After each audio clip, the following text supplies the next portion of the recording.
In continuation to the previous lecture of air pollution, today we will study sprays, combustion aerosols, ozone depletion, technological solution and visibility effect of atmospheric aerosols. Sprays. Sprays form when relatively large droplets of a liquid are suspended in a gas. Sprays can be formed naturally as along an ocean beach but are also produced as the result of some human invention such as aerosol can dispensers of paints, deodorants and other household products. Combustion aerosols. Aerosol technology has made improved combustion system such as those used in fossil fueled power generator plants and in rocket engines. The fundamental principle involved is that any solid or liquid fuel burns only at its surface. The combustion of a lump of coal proceeds relatively slowly because inner part of the coal cannot begin to burn until the outer layer are burnt off first. The rate of combustion can be increased by dividing a lump of a coal or a barrel of fuel into very small particles. The smaller the better. Power generating plants today often run on coal that has been pulverized to a dust or oil that has been converted to a mist. The dust or mist is then thoroughly mixed with the oxidizing agent such as air or pure oxygen and fed into the combustion chamber. The rate of combustion of such aerosols is many times greater than would be the case of coal or oil in bulk. Ozone depletion. A particularly serious environmental effect of aerosol technology has been damage to the Earth's ozone layer. This damage appeared to be caused by a group of compounds known as chlorofluorocarbon, which for more than a half century were by far the most popular of all propellants used in aerosol cans. Scientists originally felt little concern about the use of CFCs in aerosol product because they are highly stable compound at condition encountered on the Earth's surface. They have since learned, however, that CFCs behave very differently when they diffuse into the upper atmosphere and are exposed to the intense solar radiation present there. In those circumstances, CFCs decompose and release chlorine atom that in turn react with ozone in the stratosphere.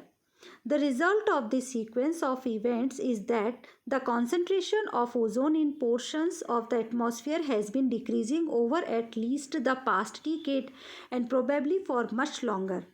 This change is not a purely academic concern since Earth's ozone layer absorbs ultraviolet radiation from the sun and protects animals on Earth's surface from the harmful effect of that radiation. For these reasons, CFCs have been banned from consumer product aerosols. They are still employed for the certain medical application, but by and large they have been eliminated from aerosol use. The aerosol industry has replaced CFCs with the other propellant such as hydrocarbon gases, for example butane and propane, compressed gases, for example nitrogen and carbon dioxide, and hydrochlorofluorocarbon, which are much less damaging to the ozone layer. Technological solutions. Method for reducing the harmful environmental effect of aerosol such as those described above have received the serious attention of scientists for many years. As a result, a number of techniques have been invented for reducing the aerosol components of things like stake gases.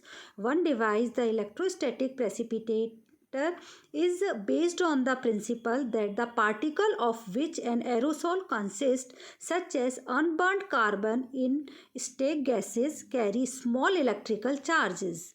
By lining a smokestack with charged metal grid, the charged aerosol particles can be attracted to the grids and precipitated out of the emitted smoke. Another risk associated with commercial aerosol is their use as recreational drugs.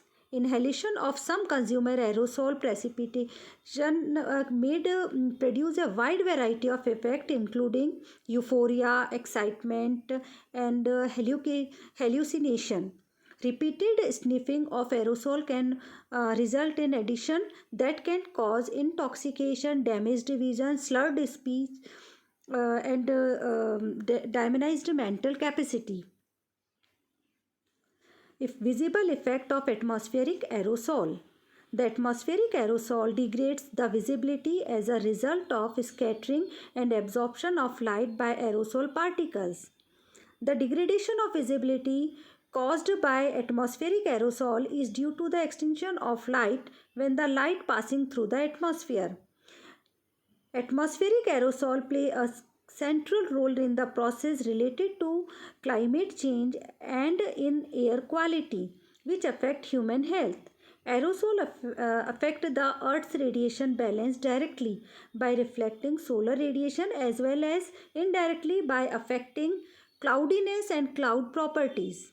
The amount and properties of atmospheric aerosols are primarily determined by their natural, for example, forest, oceans, and anthropogenic, for example, combustion process, sources, and change in those sources. One globally important challenge is the effect of aerosol particles on air quality and hence on human health and well being.